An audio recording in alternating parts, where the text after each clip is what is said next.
We spend so much time designing a home for the person we wish we were instead of the person we actually are. It's a form of aspirational lying. Think about it. Most of us use mood boards to guide us.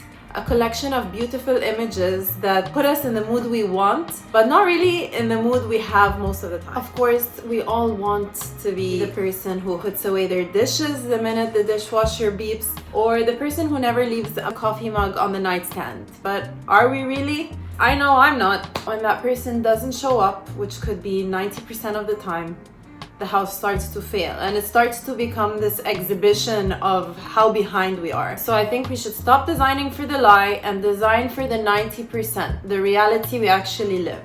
Welcome to Home Design for Messy Living. Like and subscribe.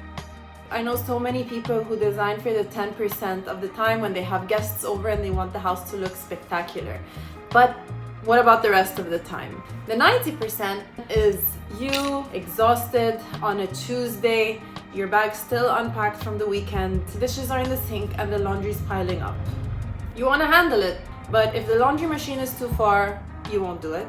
If your kitchen counter is hard to clean, you won't do it. And if you don't have a place to put away your things when you get home, then you just won't do it. So why not design for the lazy version of us, the one who actually lives here? Homes should be functional first and photogenic second. If you want to see how this philosophy translates into literal design decisions, I've put together a series of shorts that dive into the details that matter. The appliances, the materials, the flow that make the 90% easier to live in.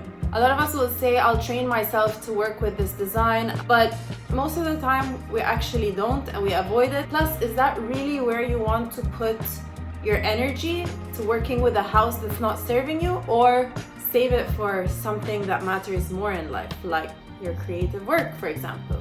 Your behavior will start to change to fit the house's flaws. That's not what we want. We want low friction. We want low maintenance living. Take the kitchen, for instance. We need to be realistic about what it takes to do the dishes and who we are when it comes to doing the dishes. Do we love it? Do we hate it?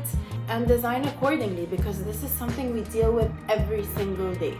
If your kitchen counter can't handle a stain or heat and you have to pull a trivet every time you want to drain that pasta, the design is taxing you. That's one unnecessary step.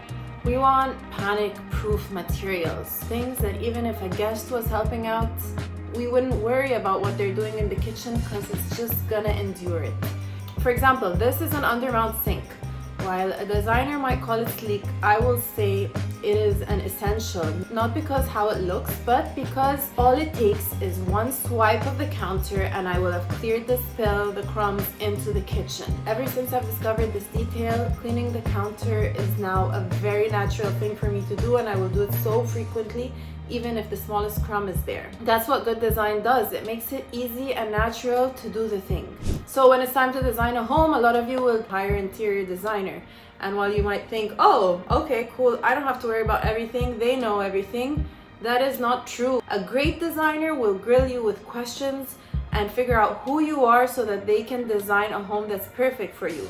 But we can't all afford that kind of designer. You won't know how good your designer is from their portfolio. You're only gonna know how good they are once you move in and live in the design. That's why you have to be one step ahead of them. Do your homework, know your needs. Most importantly is trust your instinct. You are the expert of your own habits. And designing for a messy life isn't giving up. It's an act of kindness for your future self. When you stop designing for a life you don't lead, the shame disappears. And suddenly your home becomes a partner, not a critic. So if you're designing a home, make sure to check out the short series that will help you make decisions that matter. See you in the next one.